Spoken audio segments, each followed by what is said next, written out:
On record. We are on the record in the Gibb matter, case D12-462464D. Please confirm your appearances. Good morning, Judge. Michael Beatty for the plaintiff, 13068. Good morning.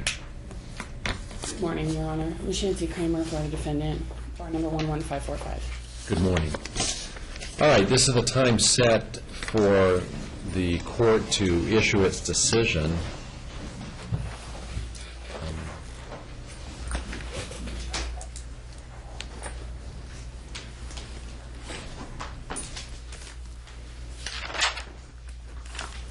Based on the evidentiary proceedings that took place on October 18, 2013. This matter came before this court on defendant's motion to modify spousal support and plaintiff's counter motion for permission to relocate the children from the state of Nevada. Preliminarily, I find that I have jurisdiction over the parties and the subject matter. As I stated at the outset of the evidentiary proceedings, this is not an initial custody determination. As such, I'm not analyzing this case under the factors set forth in NRS 125.480, nor is this an initial determination of spousal support. Rather, this is a request to modify spousal support governed by NRS 125.150 subsection 7, and a request for a relocation governed by NRS 125C.200. I had the opportunity to hear the testimony of several witnesses and to evaluate issues of credibility and demeanor. I also have had the opportunity to review the exhibits that were admitted into the record. The controlling order in this case is the decree of divorce entered on June 20, 2012. Pursuant thereto, plaintiff was designated as the primary physical custodian subject to defendant's rights of specified visitation. I previously stated that plaintiff's relocation request is based on the Schwartz factors in light of plaintiff's designation as primary physical custodian. I find and conclude that the Schwartz test is the appropriate test, subject to the clarifications and modifications thereto by subsequent cases over the past several years.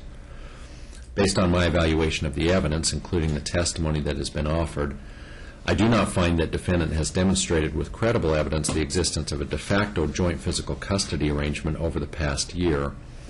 Rather, plaintiff continues to maintain primary physical custody, and the Schwartz test is appropriate. With respect to relocation, a request for relocation is governed by NRS 125C.200, which requires the custodial parent prior to the planned move to either obtain the written consent of the non-custodial parent or permission from the court. Defendant has not consented to the planned relocation. By way of her counter motion, plaintiff has requested permission to relocate to Spokane, Washington. Relocation requests are among the most difficult requests for this court to entertain. This case has been no different. As I've evaluated the evidence, this has been an extremely difficult decision. I'm effectively placed in the position of designating one parent to be the school parent and the other parent receiving the lion's share of the children's breaks from school, or the vacation parent. This is made even more difficult because I have two good parents before me. Although there's been a fair amount of finger-pointing and accusations against each other, sometimes referred to as mudslinging, I don't find particular faults with either parent. In fact, you both have acknowledged in your testimony the virtue of the other party being a good parent, and I appreciate that. My determination today is not about who is a better parent, nor is the issue before me about Dad's work schedule or potential threat of deployment. Indeed, this court is grateful for the service he renders on behalf of our country. However, this, again, is not an initial custody determination. Indeed, it would be easier for me if I could find a character fault or a parental flaw to pin on either of you. I emphasize that my decision is based on applicable legal principles and should not be viewed as a finding that a parent is inferior or has done something wrong. The relocation statute was first interpreted in the case of Schwartz versus Schwartz, which is a 1991 case. The court in Schwartz held that the district court is to balance the interest of the custodial parent's freedom of movement against the best interest of the children and the competing interest of the non-custodial parent. A multi-part test was implemented. First, the party seeking to move must demonstrate an actual advantage will be realized by both the children and the custodial parent as a result of the move. In Jones v. Jones, which is a 1994 case, the Nevada Supreme Court clarified the requirement of demonstrating an actual advantage. In this regard, a parent seeking to relocate does not have to prove a significant economic or other tangible benefit to meet the threshold showing of an actual advantage. And that's the Jones case as well. As long as the custodial parent can demonstrate a sensible, good faith reason for the move, the court should evaluate the other factors enumerated in the test, focusing on the possibility of reasonable alternative visitation. If reasonable alternative visitation is possible, the burden shifts to the non-custodial parent to show concrete material reasons why the move is inimical to the children's best interest. Further, the Nevada Supreme Court has directed that the statute should not be a means to chain custodial parents to the state of Nevada, and that's from the Trent case in 1995. Instead, the statute is primarily a notice statute intended to prevent one parent from, in effect, stealing the children away from the other parent. Finally, the Supreme Court warned district courts against using the move statute as a means to, quote, prevent the custodial parent from freely pursuing life outside of Nevada when reasonable alternative visitation is possible. The plaintiff seeks permission to relocate the children to Spokane, Washington. The reasons include to be nearer to family in Washington and to pursue financial and career opportunities in real estate in Washington. The evidence established that there exists maternal and paternal family support in Washington. In contrast, neither party has family here in Las Vegas. The credible evidence established that the parties moved here to Las Vegas as a result of defendant's career, moving here as an intact family. Neither party has family connections here, and plaintiff's reasons for being here, i.e., their marriage, no longer exists. Although defendant's mother, Susan Hansen, testified about potential plans to move to Las Vegas, it appeared more speculative with no definitive plans having been made. Ms. Hansen acknowledged her connections to Spokane, Washington, including the residence of other children there and ownership of real property in Spokane. Plaintiff also offered testimony about financial opportunities in real estate in Washington with her friend Jessica Friedland. The defendant contends that this is a manufactured job opportunity. Exhibit I is the employment letter from Jessica Friedland. The letter sounds great, but it came from a plaintiff's close personal friend. Considering their relationship, the letter does lose some of its luster. Although I read the letter less as an employment offer and more as a letter scripted for court, I do take note of some factual references that could be verifiable. One, the 2012 income that approximates six figures. Two, the selling of over 40 properties up to that point in time. And three, being listed on the 2012 top real estate agents in Spokane. The suggestion in the evidence is that there is a greater opportunity to earn income in the Spokane real estate market as opposed to the Las Vegas real estate market. Although the totality of the evidence is less than overwhelming or convincing, there is enough evidence to conclude that pursuing a career in real estate in Spokane, Washington is a sensible and reasonable pursuit. Further, defendant testified that plaintiff will succeed at anything she puts her mind to. There was much discussion and debate about plaintiff's efforts, including marketing efforts or lack thereof, here in Las Vegas. The amount she has earned here in Las Vegas is less than the amount she testified she could earn in Washington. Although plaintiff has not actively marketed herself personally, she has her license with a broker who performs advertising for the agency as a whole. I don't have a basis to find fault with this business approach. The potential income to be earned in Washington, an area where the parties previously resided and where family continues to reside, is sensible and made in good faith. I note that the testimony about education is a non-issue for me. There is no credible evidence that establishes superior educational opportunities in either state. The children currently are in a private institution here in Nevada. The only credible evidence in the record establishes that the cost of education in Washington at a similar institution may be less, and the defendant has failed to keep up on the tuition owed to the children's current school. In summary, I find and conclude that plaintiff has demonstrated a sensible, good faith reason for the relocation. Thus, having met this threshold, this court must then examine the following factors.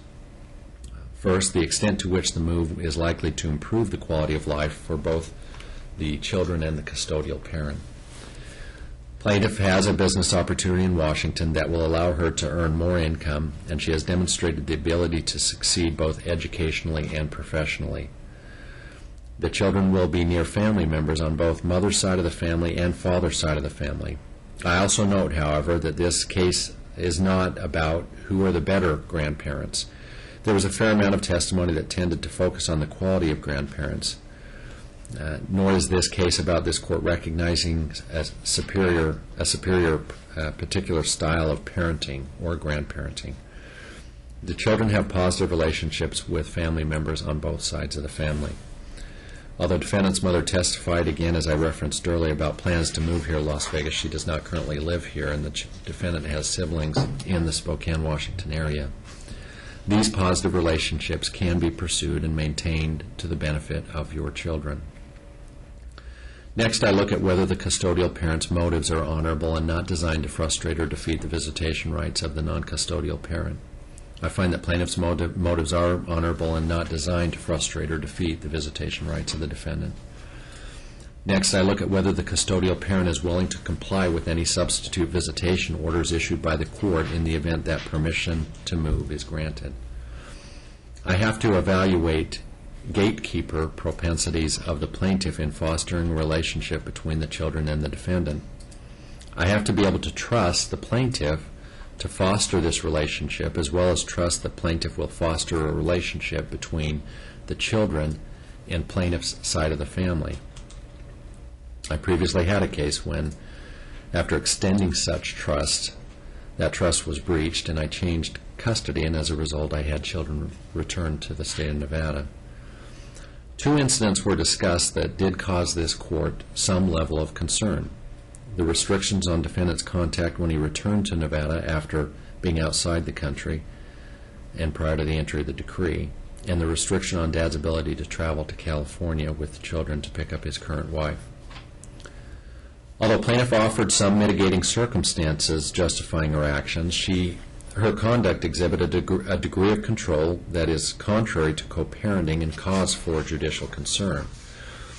The text messages admitted into the record reflect a degree of control by plaintiff who at least had a tendency to waive the "I'm the primary physical custodian" label, not as a source of responsibility, but a source of power and control, as if the label bestows superior power and authority, which it does not.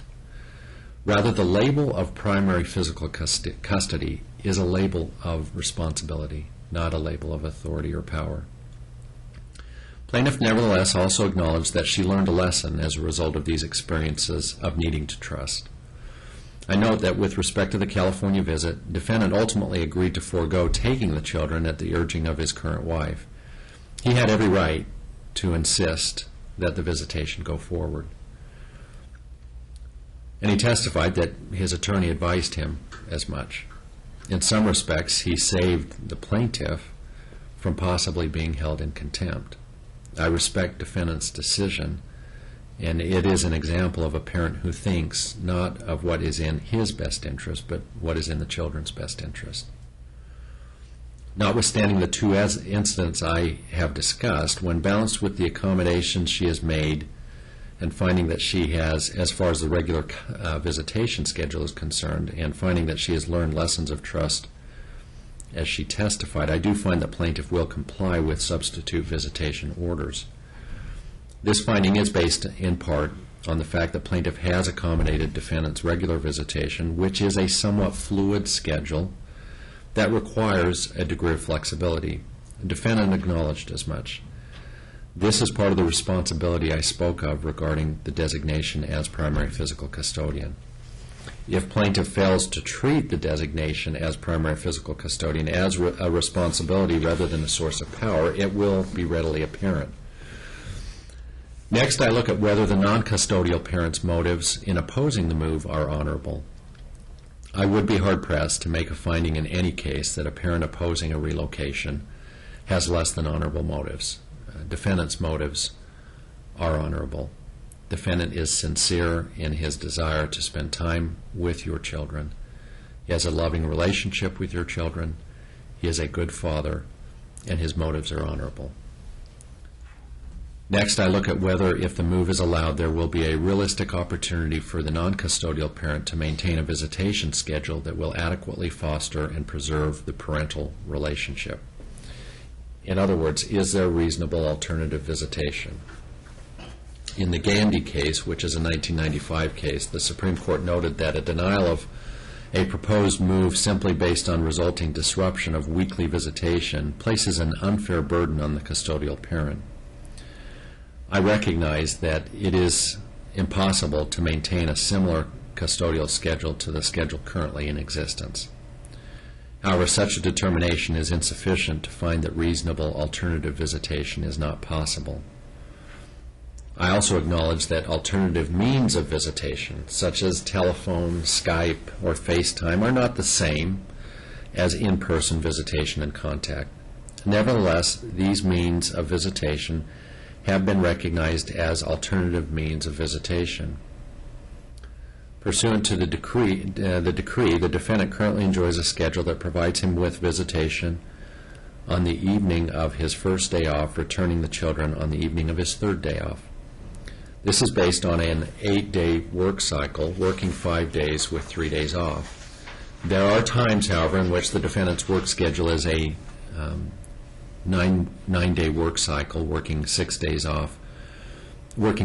with 3 days off.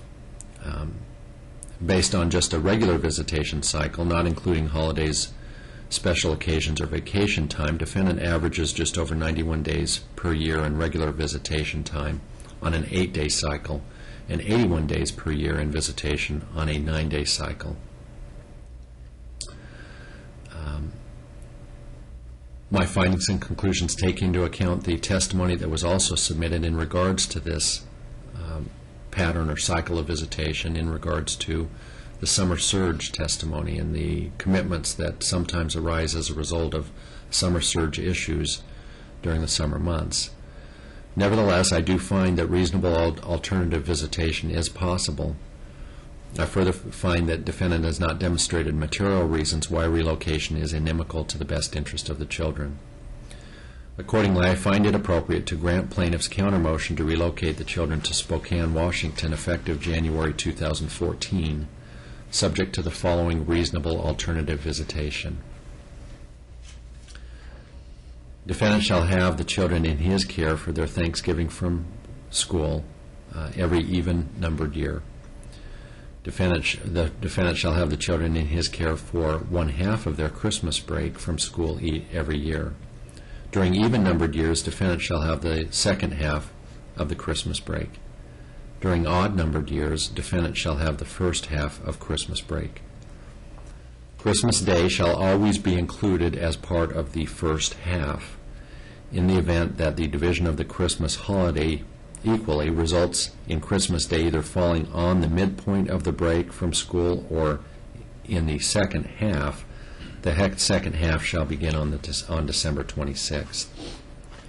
Defendant shall have the children in his care for their spring break from school each year.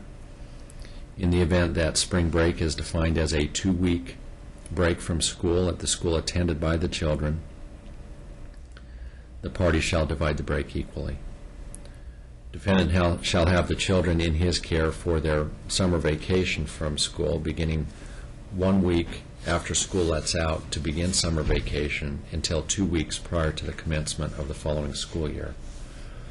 I understand, as part of, I'm defining this around school schedules, and I understand that Zariah is the only child that is school-aged, but I'm including Asher as part of this analysis, understanding and recognizing that Asher is preschool-aged.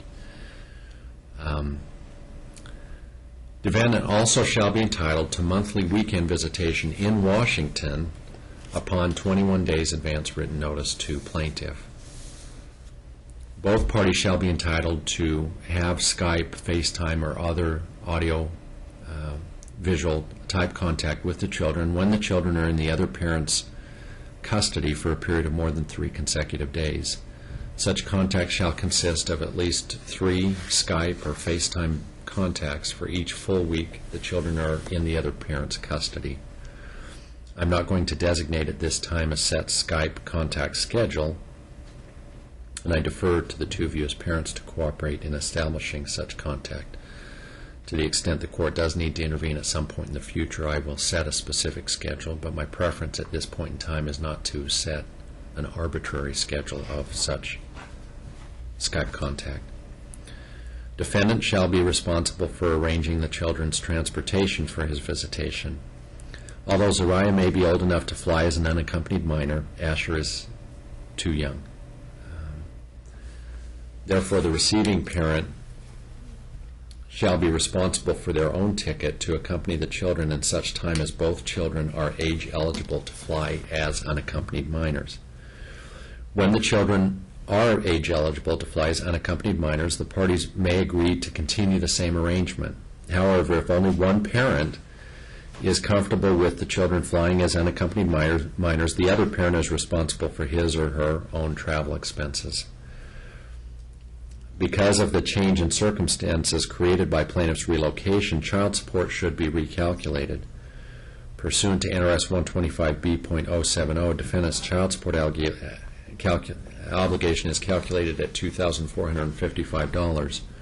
The statutory presumptive maximum is $858, or $1,716 per month for two children. Pursuant to NRS 125B.080, subsection 9I, there is a basis to deviate downward as a result of the cost of transportation created by plaintiff's relocation. The only information in the record at the time of the evidentiary hearing regarding the cost of travel was plaintiff's testimony of $400 per round-trip ticket through Allegiant Air. Defendant called into question this amount by way of a post-trial brief submitted to the court, challenging both the amount of the airfare and the existence of any such flights through Allegiant Air. The cost, to be clear, the cost of travel is not a determining factor on the issue of relocation and the availability of alternative visitation. That cost can be adjusted from the monthly child support. For 3 visits each year and 2 tickets for each visit, I attribute an annual cost of $3,600 for the children's tickets, or an average of $300 per month. Defendant's child support of $1,716 per month should be reduced by $300 per month, resulting in monthly child support of $1,416 commencing January 2014. With respect to the defendant's request to modify spousal support, again, this is not an initial spousal support determination. It is a modification request. Thus, this process is not about analyzing whether the initial determination was fair and equitable or whether it would be set aside, nor does this entail an analysis of the Buchanan factors. Rather, the statutory directive is found in NRS 125.150, subsection 7, which provides in pertinent part as follows, quote, payments which have not accrued at the time a motion for modification is filed may be modified upon a showing of changed circumstances, whether or not the court has expressly retained jurisdiction for the modification. In addition to any other factors the court considers relevant in determining whether to modify the order, the court shall consider whether the income of the spouse who is ordered to pay alimony, as indicated on the spouse's federal income tax return for the preceding calendar year, has been reduced to such a level that the spouse is financially unable to pay the amount of alimony the spouse has been ordered to pay. The defendant has not demonstrated a change in his financial circumstances that would warrant a modification of spousal support.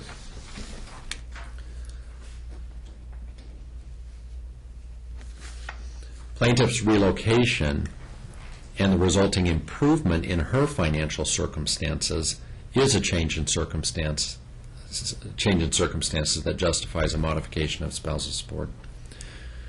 Plaintiff testified that Ms. Friedland, who she would be either working for or with, has earned $94,000 through the first 3 quarters of this year, which equates to well over $100,000 when annualized. Although I don't attribute the same income to plaintiff, I do find, based on the information supplied by the plaintiff, it is appropriate to attribute $6,500 in monthly income to the plaintiff for spousal support purposes. I nevertheless recognize that such income may not be available instantaneously upon arrival in Washington. Based on the change in the plaintiff's financial circumstances, in part due to the relocation, in significant part due to the relocation, I find and conclude that defendant's monthly spousal support obligation should be reduced to $1,000 per month effective February 2014. Then commencing in June 2014, defendant's monthly spousal support obligation should be reduced to $500 per month for the duration of the spousal support as defined in the decree. This coincides with the reduction anticipated in the parties' decree of divorce. With respect to the disputes regarding the rental properties, so in other words, the spousal support will remain the same through January, and then I have the decrease going into effect, with the relocation taking place at the authorization of the court is that it can take place after January 1st, on or after January 1st, or at the conclusion of the Christmas break time. With respect to the disputes regarding rental properties that, pursuant to the terms of the decree, remain community assets belonging to the parties, I previously established a protocol for the future in regards to what expenses warrant the joint approval of both parties. For the property located in Spokane, Washington, the 1310 Ash Street property, the plaintiff shall submit, and this is additional protocol that I'm establishing for future management purposes, the plaintiff shall submit the name of 3 property managers to the defendant by December 18, 2013. Defendant shall select one of the property managers designated by the plaintiff and convey that selection to the plaintiff by December 31, 2013. For the property located in Las Vegas, Nevada, the 8972 Embroidery Avenue residence, the defendant shall submit the name of 3 property managers to the plaintiff by December 18, 2013. Plaintiff shall then select one of the property managers designated by the defendant and convey that selection to the defendant by December 31, 2013. I'm not making any findings today regarding the reasonableness of prior expenses. Nevertheless, any prior expenses associated with either property prove the proof of that expense, that expense was for one of the rental properties, must be produced by December 31, 2013. Finally, based on the totality of the circumstances and the results on the various motions that have been submitted to the court, each party is to bear their own attorney's fees and costs. Are there any questions? Okay.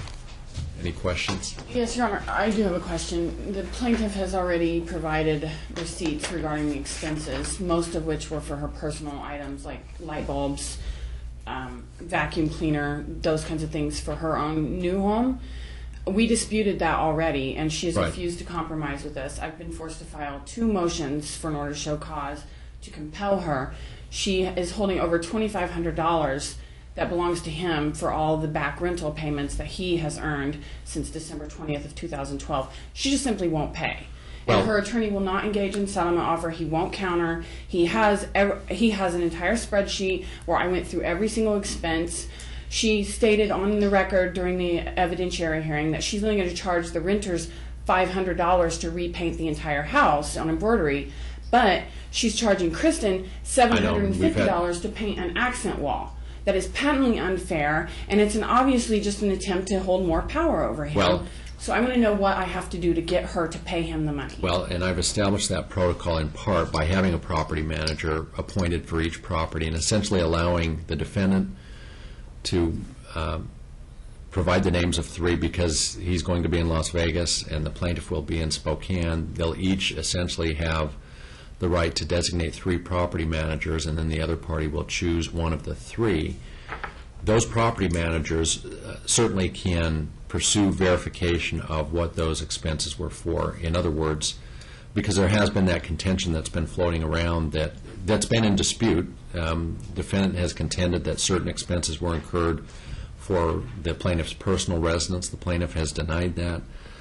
To the extent a property manager is appointed for the property here in Las Vegas, that property manager can ascertain factually whether or not those expenses were for the the embroidery residence as opposed to the plaintiff's personal residence. But as it relates to the reasonableness of expenses and the charges, I'm not going to make any further orders in that regard. To the extent that the property manager determines that something is reasonable or unreasonable, then certainly that would be a factual determination that I'd be inclined to hear at that point in time. But absent that, I'm not going to. Well, Your Honor, I don't know what I'm supposed to do about the back payments. She simply refuses to pay him. I don't know a property manager that is going to go back and evaluate expenses for them when they aren't even being paid for it.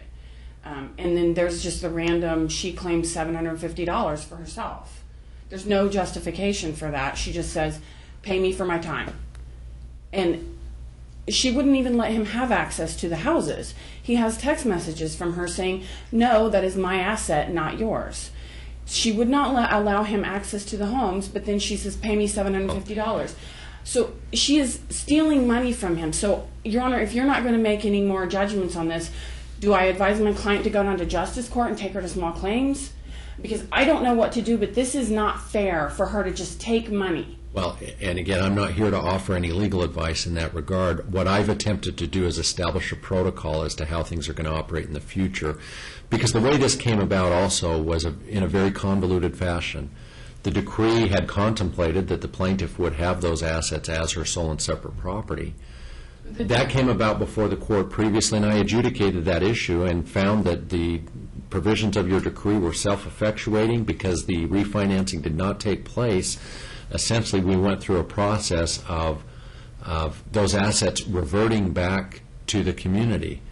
And so there's not a lot I'm going to do in terms of any backwards recapture. I'm trying to look at this prospectively and establish a protocol, which I did previously. At a prior hearing, I said, look, any expenses about I don't need She's any more. never complied with any of that, Your Honor. And the decree gave a very specific date, 6 months.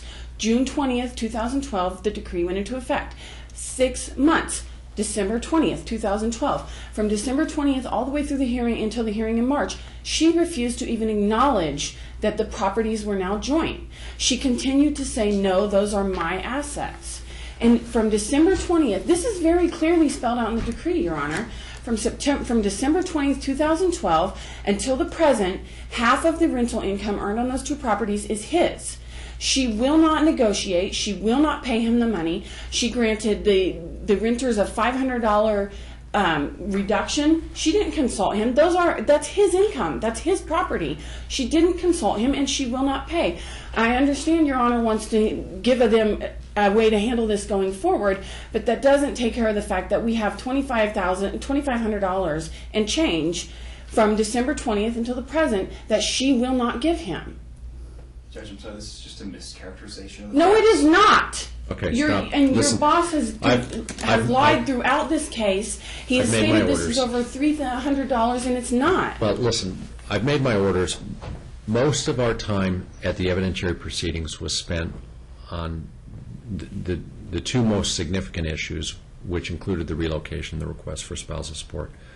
My intent was to address those and those only today. But I felt it at least important enough to establish more of a protocol in place going forward on the properties so that there is someone who is involved, not just the plaintiff and defendant, because that's been the accusation that's been woven throughout many of these proceedings is it's an issue of control. Well, I'm going to remove that to a certain extent by requiring both parties to designate property managers over the properties in the respective locations. But I'm not making any further orders at this point in time. Your Honor, then what do I do about the $2,500? Do I have him withhold that from alimony? You're asking for legal advice. I'm not. Well, Your Honor, we've brought this issue repeatedly before the court, though. I don't understand how else I have brought it before the court. Yeah, Even in August, when you told the plaintiff to get a joint account, she refused. She will not do it. And I don't know what else I'm supposed to do. Well, like I said, the factual issue as to what expenses were legitimately incurred for the rental properties, the Ash in the embroidery residences, that's something that and that's one reason I've designated property managers to be appointed, because they can get in and they can make the determination as to whether or not those repairs or those items were actually spent on the residences. But I've said before, and it's probably the 10th time I've said it, I'm not going to go back and start adjudicating the reasonableness of certain expenses that were paid for those residences in the past. In the future, I set the baseline at a prior hearing as to what expense, if you were going to incur an expense that was over a particular amount, you would have to get joint approval, otherwise you eat that expense on your own. I'm not changing that. Your Honor, these aren't even expenses. She's demanding $750. And she put it in her own spreadsheet, which I submitted to this court. She's saying, pay me $750 because I'm special.